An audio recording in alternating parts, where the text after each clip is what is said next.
It's always a battle in the state of Florida. Who's going to reign supreme on the field and on the trail in the next 3 years? Florida State's probably going to do that with a new coach sometime. A three-way crossover that I shall facilitate on today's show.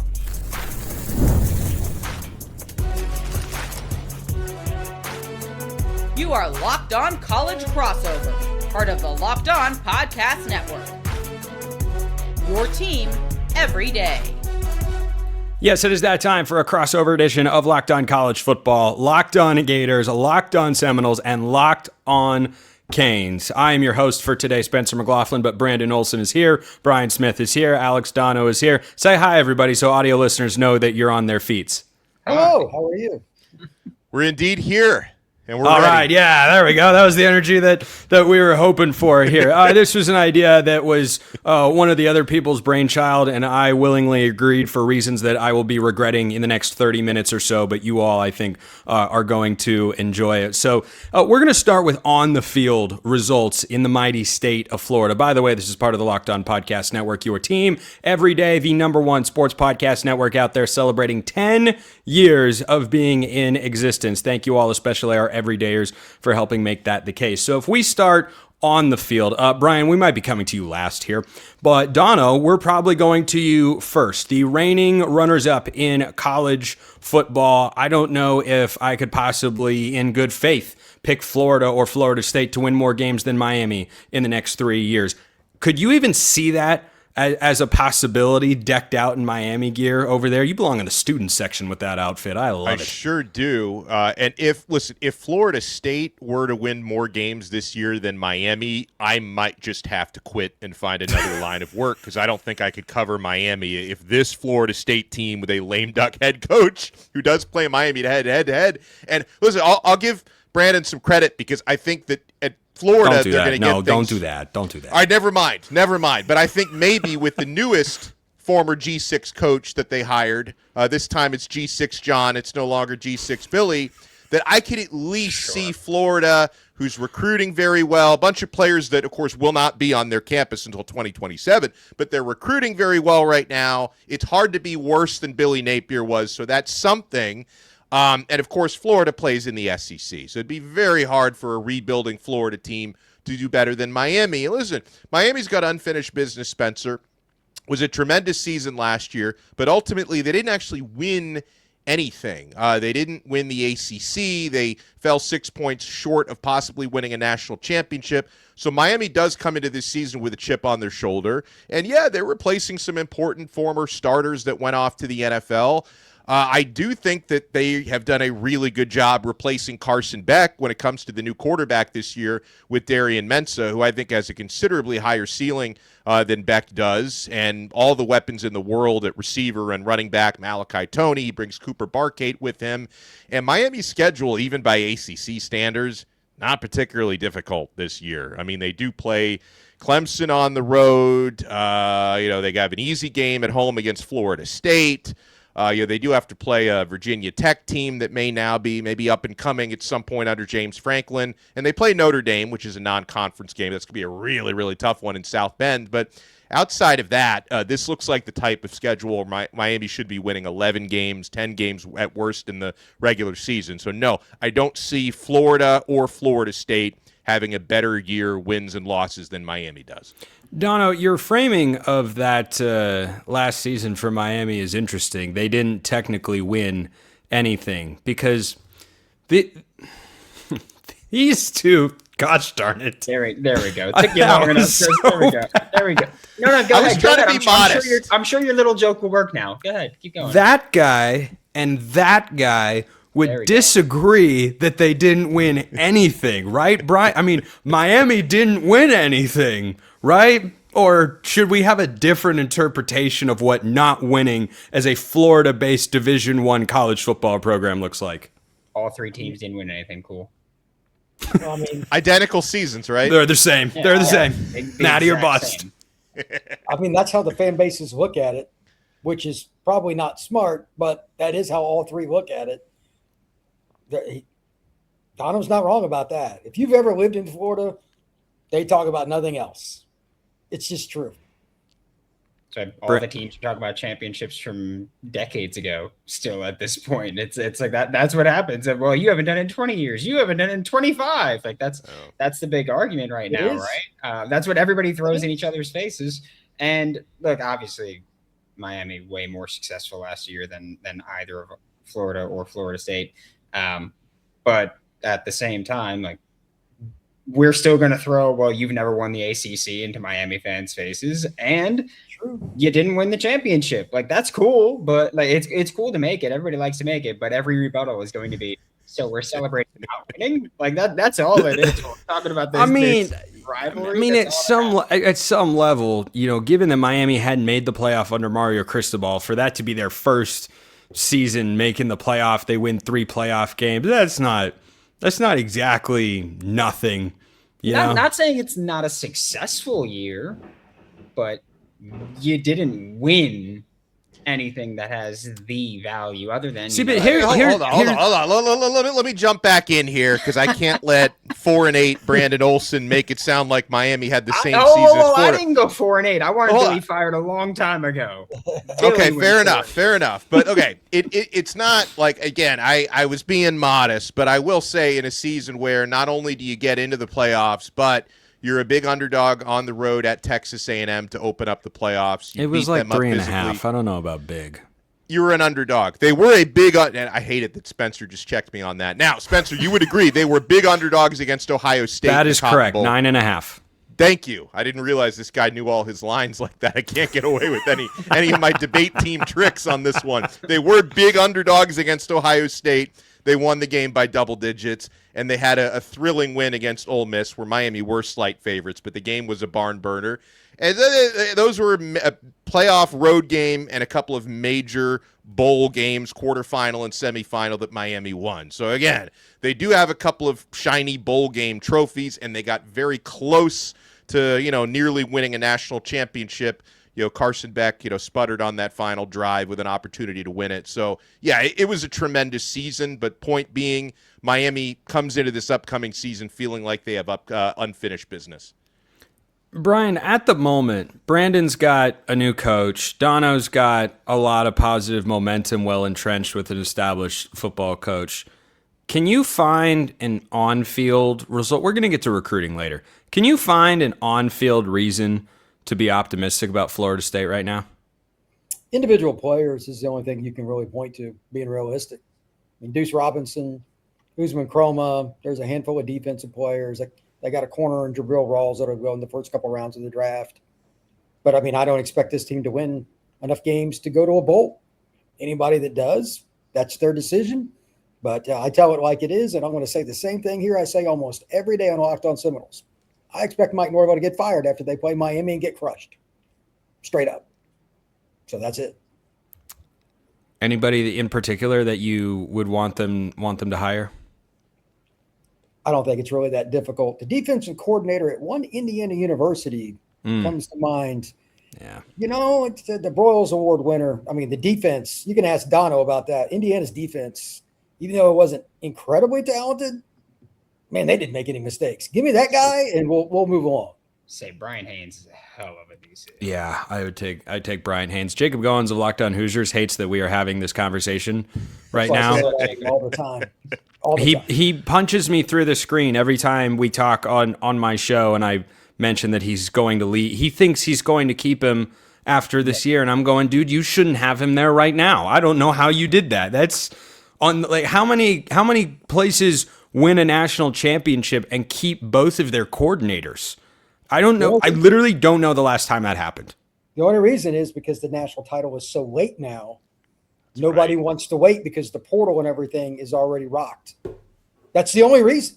If they would have got beat in round one, one or both would have been gone.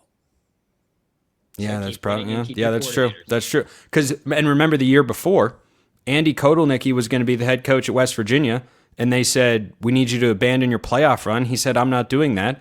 He's now back at Kansas, actually, for those who did not know. But we're going to go off the field because we're in the midst of recruiting season, of course. Which program is ready to challenge or maybe even overtake Miami. Brandon might have a word to say about that and more on this crossover of Gators, Canes, Seminoles, and I am, of course, Spencer McLaughlin of Locked On College Football. We are doing it all here today on the show. A show that is brought to you by our friends over at Odoo. Running a business shouldn't feel like you're trying to connect a bunch of systems that were never designed to work together, kind of like this show that I'm orchestrating right now. One app for accounting, that's Brandon, another for inventory, that's Donno, and another for sales, that's Brian. Somehow, none of them talk to each other, but I am the Odoo of this particular show. I bring them all together, I get them to coalesce and get along, and Odoo comes in for your business as an all-in-one business management software that brings every part of your business together in one powerful platform. From sales and accounting to inventory and marketing, everything works in one place, helping your team move faster, stay organized, and focus on growing the business instead of managing software. The best organizations know that success isn't just about talent. It's about having everyone working toward the same goal. And that's true in sports just like it is in business. You don't want to be all over the place. You don't want to be scattered. You don't want to be disorganized. You don't want to lack a cohesive flow for your business. That's not the best way to do things. Odoo is going to help you get on the train tracks, keep it there, and go full steam ahead towards moving in the direction of your goal. I almost got stuck there, but I did not, so I don't have to start this over. Great organizations win because operations matter. That's why you should get Odoo. Try for free today at odoo.com/lockedon. That's odoo.com/lockedon. Check them out at odoo.com/lockedon. Continuing with our crossover of Gators, Canes, Noles, and college football, Miami has been the best program on the field for the last several years. They've been the best recruiter off the field for the last several years. Brandon, I want to start with you. Jon Sumrall comes over from Tulane, at Troy before that. His name has been floated around. Everyone has known he's going to be a Power 4 head coach for several years at this point. He is off to a strong start with regards to his recruiting efforts in Gainesville. Can he go out and outright overtake Miami to be the best recruiter in the Sunshine State? For the 2027 class? Let's say in the next 2 years. In the next 2 years. I think you got a chance. I don't know if it'll happen. I'm not going to say that it will, but I think you have a chance. For 2027, it's not happening. I think Florida is mostly wrapped with their class. Miami, if I'm not mistaken, still has 19 commits at this point. So they're still probably going to add at least a few, and they're already ahead. So Florida's not overtaking them at all. So 2027, not going to happen, but 2028, maybe. Miami, of course, already has some pretty positive momentum with that one, with that class already.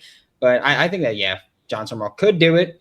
Not saying he will, but I do think that part of it's also going to be, Miami's kind of known for being willing to spend a lot of money for people. No, Miami? Not a bad thing at all. That's not even a thing about. not a thing to, you should know what I'm talking about. If I were you, I'd be talking about, all right, put it on the floor then. Let's go. Like let's get the money out there. So I don't know, but I will say that I do think that it is going to be a much closer margin than we've seen before. And I would not be shocked if Florida could overtake Miami there. That's true. Florida probably only started paying players like 3 years ago with their football program. Don't you agree, Brian? You've covered recruiting for a while. The money just started flowing out of Gainesville like 3 years ago once it all became above board. We'll have this conversation later, but if you believe that, I got some swampland down here in South Alabama. It's just incredible. Florida's class is really good. I was going to ask Brandon about this. Karan Wheeler is my favorite guy in that class, not named Maxwell Hiller. That doesn't count. I think he's as good a player in the country. They're finally starting to get the linemen that Mario and company have been getting. And that's the only chance you have in the SEC anyway. So props to Sumrall and everybody. And while I don't like Florida, it's very important for college football to have Florida viable. They have been awful. It's hard to watch them. I mean, not that Look Florida who's State talking. Hold on. Well, hold on. Hey, I throw them under the I know bus that ain't every who I day. think it is. I know that Every day. So I don't want to hear it Brian. from you, okay? You guys still won 4 games last year. You're going to have to sit there and take it. That's true. And Florida State won. Hold on. Yeah, you were one of the 4. Yeah, I An know, but they ass still only won An 4 ass games. whooping. But Florida State won 5 games, and they beat a top 10 team. They beat Alabama last year. They're a weird team. But anyway. I'm thoroughly enjoying this episode, by the way. Florida is finally going to at least be viable. I know this year Florida will see O-line and quarterback are iffy, but starting next year, they've got a chance, I think, to be a playoff team, assuming quarterback figures itself out. When was the last time we really thought that was a possibility? It's been a minute.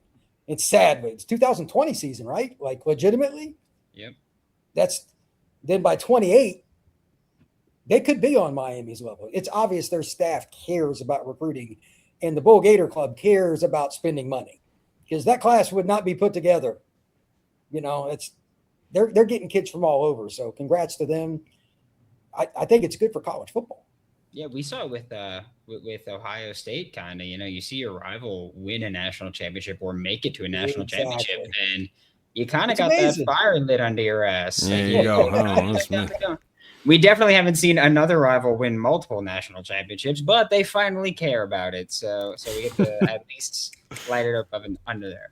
You know, Donno, I have to imagine, and I know Brandon is going to know this reference, but the two guys below we'll see. Have you seen the meme? I don't remember what movie it's from, of Adam Sandler, who's like kind of kiddish and he's clapping while the person in front of him is on fire. No, I haven't. I think I get the idea. He's like, That's what you're doing down there. They're both trying to figure out how they can have a 7-5 season and call it a success, and you're just like, yeah, stay down, guys. It would be I just think, if they didn't win 7 games, it'd be better if they went 5-7.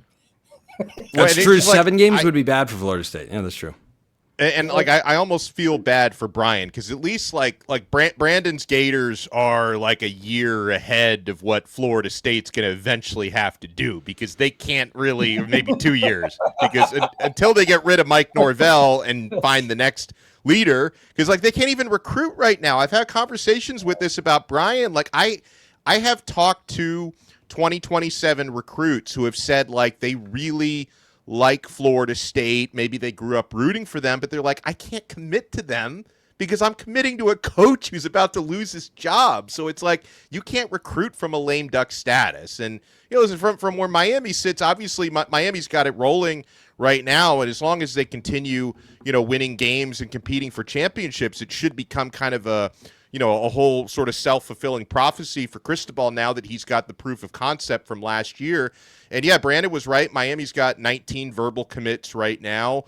It's, you know, a really quality class. I think it's going to end up being a smaller class than Cristobal usually brings in, just because of the scholarship numbers. So probably like 21 to 23 by the time it's done. But they've got 4 or 5-star players committed right now, which is even something Cristobal hasn't done at Miami to this point, with quarterback Israel Abrams, wide receiver Nick Lanier, cornerback Dante Wright, and defensive end Jaden Bryant, and obviously a ton of 4-star kids. So it's a really solid class, and they're like 90% done with it here in late June, which really gives them an opportunity, because, you know, your coaching staff is who does the recruiting, so they have an opportunity to kind of put more preparation in for the upcoming 2026 season, because they've mostly finished the class so early.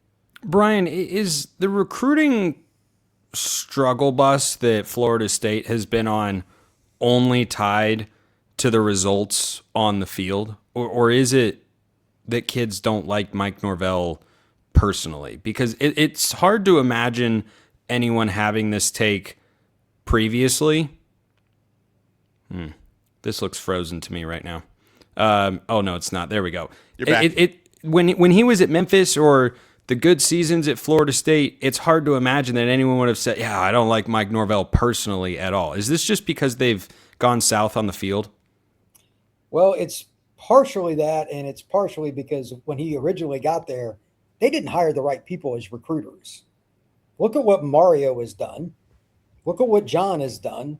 And if you really want to look at Mike Elko has done in College Station. Go look at their staff and look at their bios.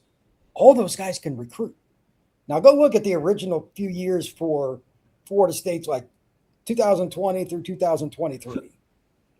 They set themselves up for failure. Then even kids that were literally Florida State fans who like Mike, I've had face-to-face conversations like Donno has. The Caden Henderson kid that just committed to A&M, He's a diehard Florida State fan. He didn't even take an OV. That's bad. Yeah, he didn't even take an OV. And he's an in-state kid from Tampa. So they know he's going to get fired, but like they hired the wrong people forever. And they finally do have a pretty good staff. And their class this year is okay. It's not a bad class so far, but they can't get into the elite group now because like Brandon's group, the Gators, they have the Bull Gator Club. They ain't jacking around. They've always had deep pockets. When they have a coach there they like, and I'm sure Brandon can expand on this, they'll hand out money. If they don't like the coach, they'll flip you the bird. Florida State's fan base doesn't have the same money that Florida does, but I've had so many people on my show like comment saying we're not donating until a lot of them. It's not just Norvell's gone; they want people above gone too. It's really complex, and I don't, like presidents and ads and board of trustees.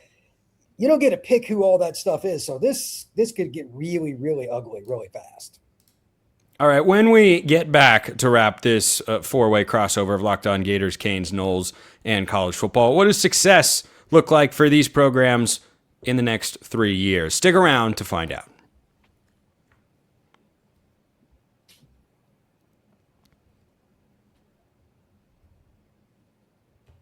Brandon, I want to start with you. Jon Sumrall enters year one. He's got a lot of hype as a coach, and look, they don't know necessarily who their quarterback's going to be. Maybe it'll be two guys.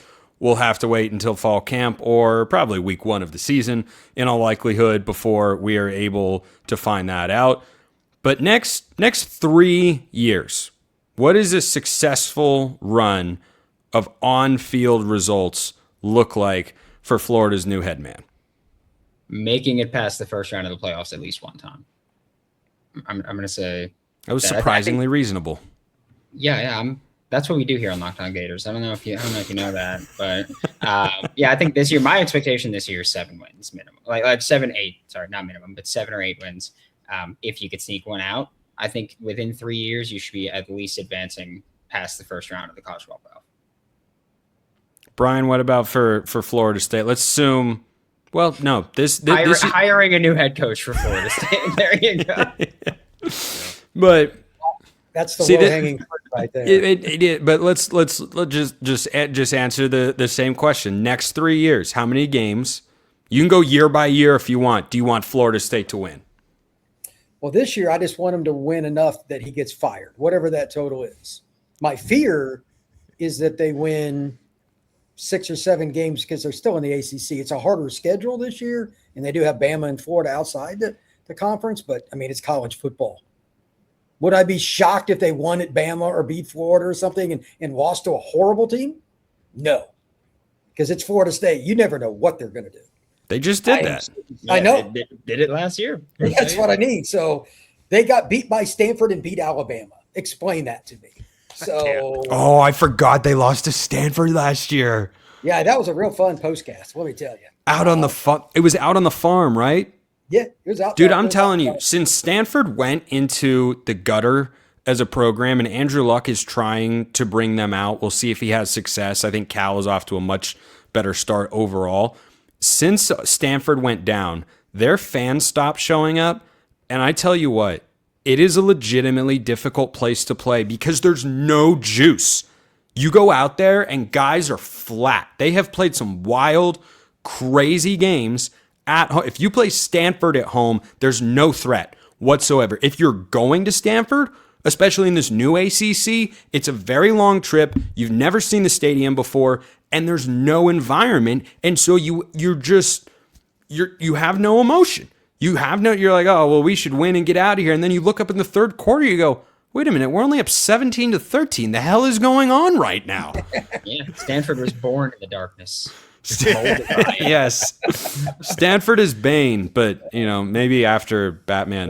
Way less intimidating. Way less intimidating. But anyway, I had to share that thought. Donno, next 3 years, including this one, Miami success looks like what?